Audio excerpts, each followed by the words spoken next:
Students, जैसे कि मैंने पहले वीडियो में आपको बताया था कि shorter distance between two lines का कॉन्सेप्ट क्या होता है इन 3 डायमेंशन कोऑर्डिनेट ज्योमेट्री। आज हम एक एग्जाम्पल ले रहे हैं जो आपके बोर्ड एग्जाम्स के लिए बहुत इंपॉर्टेंट है और 6 मार्क का ये क्वेश्चन आने की पॉसिबिलिटी है। तो वो क्वेश्चन आपकी एक्सरसाइज के अंदर है, 14.5 एक्सरसाइज आपके पास है और उसका क्वेश्चन नंबर 5th है। x minus x1/2 is equals to y plus 1/3 is equals to z, and second equation is x plus 1/3 is equals to y minus 2/1 comma z equals to 2। ये आपके पास एक दो straight line दे रखी है और आपसे पूछा गया है कि इनके बीच का शॉर्टर डिस्टेंस क्या है और shorter distance between equation of shorter distance line क्या है। तो अगर अपने पास केवल आपके पास समझ लो कि आपसे पूछा जाता है कि लेंथ कितनी है, shorter distance between two lines कितना है, तो आपके पास एक सीधा सा फॉर्मूला होता है। आप लोग उस फॉर्मूले को अप्लाई करते हैं और उस फॉर्मूले से आपके पास लेंथ आ जाती है। लेकिन क्योंकि इस क्वेश्चन के अंदर थोड़ा डिफरेंट है, वो डिफरेंट, इसमें इक्वेशन भी पूछा शॉर्टर डिस्टेंस बिटवीन लाइन का, तो यहां थोड़ा सा डिफरेंट है क्वेश्चन और इसी डिफरेंस की वजह से क्वेश्चन इंपॉर्टेंट बनता है। तो अब इसको किस तरीके से हमें डील करना है उसके बारे में एक्सप्लेन करते हैं। तो जैसे कि मैंने पहले वीडियो में बताया था, सबसे पहले तो उस लाइन को सेट करना है अपन को। तो फर्स्ट लाइन अपने पास है x minus 1/2 equals to y plus 1/3 is equals to z minus 0/1। तो z minus 0/1 ये आपके पास सिमेट्रिक फॉर्म में लाइन की इक्वेशन आ गई। इस लाइन पर जैसे मैंने आपको बताया था कि एक लाइन, ये आपके पास लाइन आ गई, ठीक है। इस लाइन पर एक कोई भी पॉइंट के कोऑर्डिनेट, तो इज इक्वल्स टू अपन यहां पर r1 ले लेते हैं, this is the first line. तो coordinate of any point which lie on line 1, coordinate of any point which lie on, coordinate of any point p which lie on line 1। तो किस तरीके से अपन ने वैल्यू निकाला था फर्स्ट वीडियो में, मालूम है आपको। x में इसको इसके इक्वल रखेंगे और x की वैल्यू निकालेंगे। तो मैं थोड़ा डायरेक्ट अप्लाई कर रहा हूं क्योंकि मैंने फर्स्ट वीडियो में एक्सप्लेन किया आपको। तो 2r1 और +1, तो it means p is your coordinate 2r1 +1 comma, इसको अब इसके इक्वल ले लेंगे तो then 3r1 -1। Next is r1 और +0, इट मींस ओनली r1। तो this is the coordinate of p, this is the p, this is the coordinate of p। ये कहीं पे भी लाइन पर कहीं पे भी, जैसे मैंने बताया था कि r की डिफरेंट वैल्यूज में रखोगे तो डिफरेंट पॉइंट्स आएंगे जो उस लाइन पे लाई करते हैं। तो ये पॉइंट लाइन पे कहीं पे भी है, तो अपन मान लेते हैं कि ये पॉइंट यहां है। It means 2r1 +1 3r1 -1 and only r1, this is the point p। अब अपन बात करते हैं सेकेंड लाइन के बारे में। x plus 1/3 equals to y minus 2/1 equals to z, comma z equals to 2। अब यहां ये जो है ये अपनी ओरिजिनल फॉर्मेट में नहीं है, z इक्वल्स टू 2 है। तो इसको ओरिजिनल फॉर्मेट में किस तरीके से लाएंगे हम लोग, तो यहां देखेंगे तो इसको अपन क्या करते हैं, z minus 2 इक्वल्स टू 0 और z minus 2/0 is equals to constant ले सकते हैं।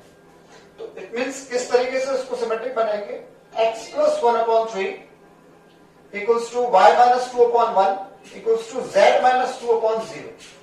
तो this is the equation in symmetric form. ये आपके पास सिमेट्रिक फॉर्म में इक्वेशन आ गई। अब इसका हम क्या करते हैं, सेम थिंग इस पर भी अपन इसको r, क्योंकि यहां पर r1 लिया है तो अपन यहां क्या ले लेंगे, r2। This is your second line. तो ये आपके पास सेकेंड लाइन हो गई, आपके पास सेकेंड लाइन। सेम तरीका है, इस पर भी अपन को एक पॉइंट लेना है q, coordinate of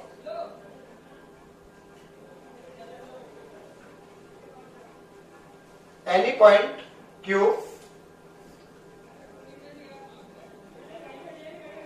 which lie on line 2। It means क्या हो जाएगा, 3r2 -1 r2 +2 and 0r2 +2, it means only 2। तो this is the point Q। तो यहां आपके पास एक पॉइंट Q हो गया, क्या हो गया 3R2 -1 R2 + 2 and comma 2, this is the point Q। तो ये आपके पास क्या हो गया, एक तो पॉइंट P हो गया जो लाइन 1 पर लाई कर रहा है, और एक पॉइंट Q हो गया जो लाइन 2 पर लाई कर रहा है। तो हमने क्या करा, दोनों लाइंस को, पहली बात तो ये ओरिजिनल फॉर्मेट में नहीं थी, तो पहले ऑरेंज फॉर्मेट लेके आए, उसके बाद हम लोगों ने इसको क्या करा, तो इस पे एक पॉइंट ले लिया P और इस पे दूसरा पॉइंट हो गया Q। तो P और Q आपके पास दो पॉइंट हो गए जो लाइन पर हो गए। अब हमें क्या करना है, अब हमें करना है PQ जो लाइन है इसके डायरेक्शन रेशियो फाइंड आउट करना है। तो दो पॉइंट को मीट करने वाली लाइन के डायरेक्शन रेशियोज क्या होते हैं, x2 - x1, y2 - y1 and z2 - z1। It means direction ratios of PQ line. तो मैं यहां इसको मिटाता हूं और PQ लाइन के डायरेक्शन रेशियोज पे अब डिस्कस करते हैं।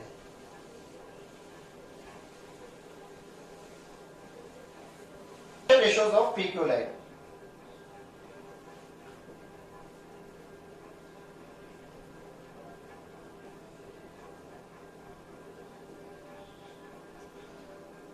कैपिटल ए से डिनोट करते हैं x2 - x1। इट मींस किसी को भी x1 y1 z1 ले लो, किसी को भी x2 y2 z2 ले लो, ये आपकी इच्छा पर डिपेंड करता है। तो हम ले लेते हैं जैसे कि 2r1, ये x2 मान लेता हूं, +1 -3r2 -1। तो इट मींस 2r1 +1 -3r2 -1। तो सिंप्लीफाई करेंगे तो a आ गया 2r1 -3r2 and minus minus plus हो गया तो 2 हो गया। तो this is the A, capital A। Capital B निकालेंगे y2 - y1, it means 3r1 -1 -r2 -2। तो it means finally B is equals to 3r1 -r2 -3। This is the capital B, and capital C is equals to r1 and -2। This is the capital C। तो यहां मैं लिख देता हूं capital A आपके पास क्या आया है, कैपिटल A आ गया आपके पास 2r1 -3r2 एंड +2। B आपके पास क्या आ गया है 3r1 -r2 -3 and C is r1 -r2। Capital A, capital B and capital C, ये हमने क्या निकाला PQ। P को Q से ज्वाइन करने वाली लाइन के डायरेक्शन रेशियोज निकाल लिए। अब हम इसके आगे प्रोसीड करते हैं।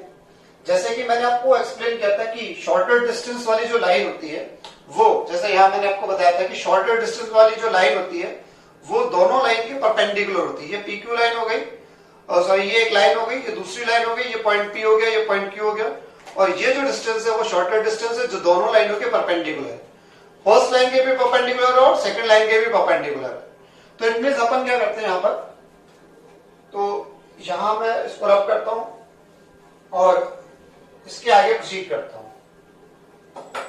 तो because shorter distance line PQ is perpendicular to line 1 and line 2 also. तो सबसे पहले अपन बात करते हैं कि दो लाइन परपेंडिकुलर कब होती है, जब A1 A2 plus B1 B2 plus C1 C2 is equal to 0। तो A1 A2 plus B1 B2 plus C1 C2 equal to 0 वाली कंडीशन अपन फर्स्ट लाइन के लिए अप्लाई करेंगे, फिर सेकंड लाइन के लिए अप्लाई करेंगे। तो फर्स्ट लाइन अपने पास है x - 1/2 y + 1/3 is equals to z - 0/1। This is your first line. इस फर्स्ट लाइन के डायरेक्शन रेशियोज हैं 2, 3 एंड 1, और PQ लाइन के डायरेक्शन रेशियोज है A, B, C। तो यहां पर लैंग्वेज देखते हैं, because SD line, shorter distance line, is perpendicular to line 1।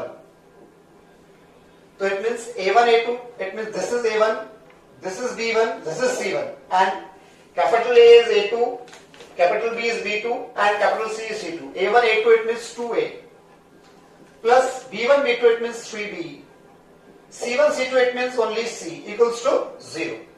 तो ये आपके पास कंडीशन आ गई फर्स्ट लाइन से। ABC की वैल्यू अपन यहां पुट करते हैं, तो 2A it means 2r1 -3r2 +2 3 P के लिए 3R1 माइनस R2 माइनस 3 और plus 3R1 minus R2 is equal to 0। जब हम इसको सिंप्लीफाई करेंगे तो अपने पास जो equation 4R1 minus 6R2 plus 4 plus 9R1 minus 3R2 minus 9 plus R1 minus 2 is equal to 0। जब अपन इसको सिंप्लीफाई करते हैं तो अपने पास आ जाएगा यहां पर 14R1 minus 9R2 and minus 7 is equal to 0। ये आपके पास इक्वेशन आ गई। ये आपके पास एक इक्वेशन आ गई जो R1 R2 के लिए है। अगेन अगर अपन बात करते हैं तो सेकंड इक्वेशन की बात करते तो सेकंड इक्वेशन में ये इक्वेशन इस तरीके से होगी z माइनस 2 अपॉन 0। तो सेकंड लाइन के डायरेक्शन रेशियोज क्या हो गए 3 1 एंड 0। तो अपन बात करते हैं next, because again SD line is perpendicular to line 2. So it means A1 A2 it means 3A, B1 B2 it means capital B into 1 into capital B plus C1 into C2 it means 0 into capital C is equals to 0. It means 3A plus B is equals to 0.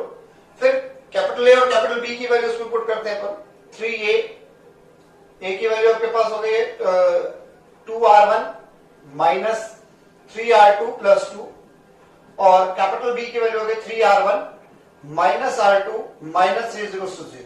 ये आपके पास एक और equation, जब इसको simplify करोगे तो आपके पास जो इक्वेशन बनेगी वो आएगी 9R1 माइनस 10R2 और प्लस 3। ये आपके पास इक्वेशन आ गई। तो ये इक्वेशन आ गई, दो इक्वेशन आपके पास आ गई। इसको equation number 1 and equation number 2। तो क्या तरीका था, पहले लाइन फर्स्ट पर अपन एक पॉइंट लिया R1 लेके P, दूसरे पे हमने क्या करा Q, सेकंड लाइन पर भी अपन ने एक R2 लेकर पॉइंट निकाला PQ। दो पॉइंट आ गए जो इस लाइन पे कहीं पे भी लाया करते हैं। दोनों पॉइंट को मीट करने वाली लाइन के direction ratio x2 minus x1 y2 minus y1 z2 minus z1 करके निकाल लिए। फिर क्योंकि हमें मालूम है कि shortest distance between two line जो है वो दोनों लाइंस की परपेंडिकुलर होती है, तो दोनों लाइनों के परपेंडिकुलर हमने यहां करा और अपन ने इस प्रकार R1 R2 में दो इक्वेशन फाइंड आउट कर ली।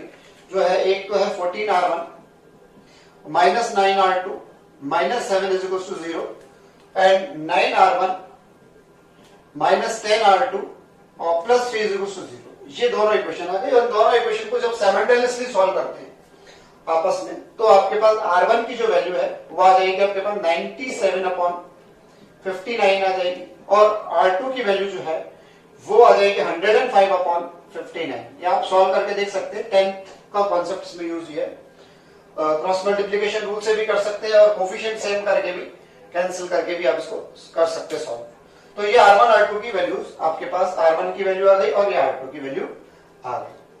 अब R1 R2 की वैल्यू जब हमने निकाली तो R1 की वैल्यू अपन P में रखेंगे तो P के कोऑर्डिनेट आ जाएंगे और R2 की वैल्यू जब Q में रखेंगे तो Q के कोऑर्डिनेट आ जाएंगे।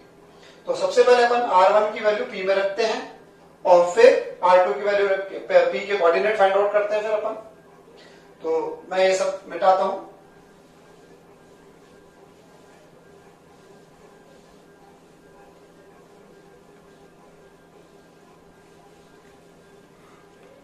इसका भी कोई काम नहीं अपना। R1 की वैल्यू P में put the value of R1, put the value of R1 in P coordinate. तो 2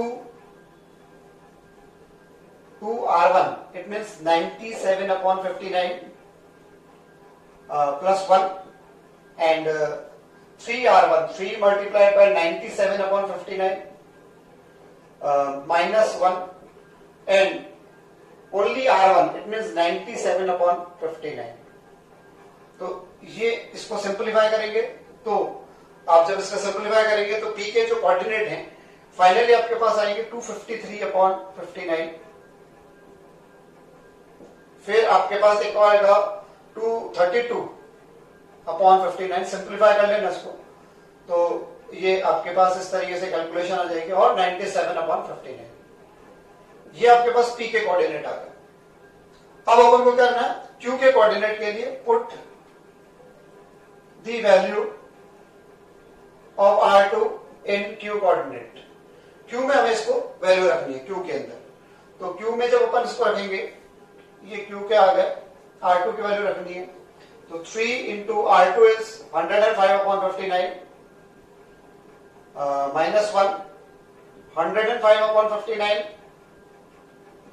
plus 2 and comma 2।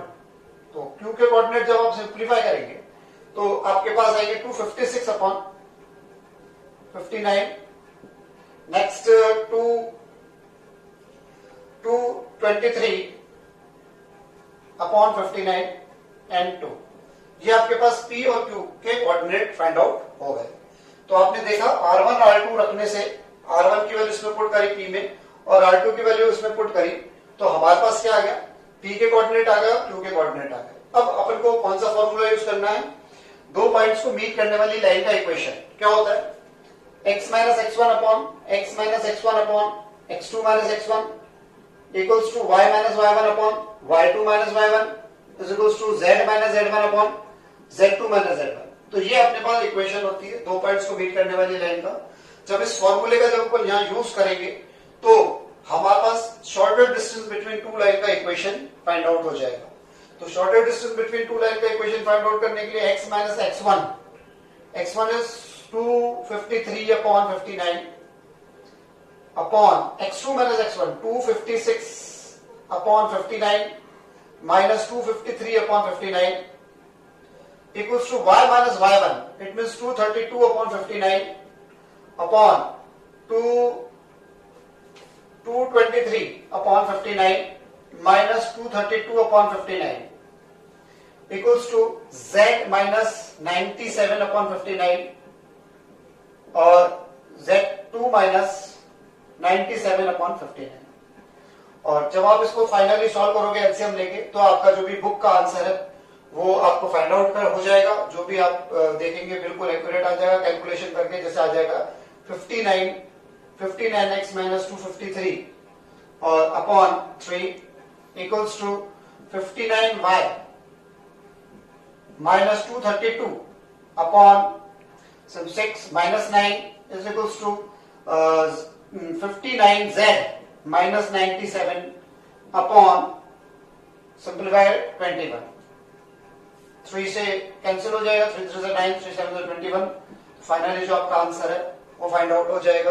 और डिस्टेंस फॉर्मूला की कैलकुलेशन थोड़ी बड़ी हो जाएगी। डिस्टेंस फॉर्मूला जब अप्लाई करेंगे इसके अंदर x2 minus x1 whole square plus y2 minus y1 whole square plus z2 minus z1 whole square root में, तो आपके इन दोनों के बीच का डिस्टेंस फाइंड आउट हो जाएगा।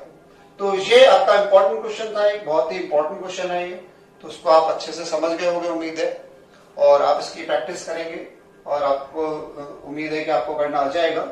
तो और इंपॉर्टेंट क्वेश्चंस मैं आपको नेक्स्ट वीडियो में एक्सप्लेन करूंगा जो बोर्ड के लिए बहुत इंपॉर्टेंट है।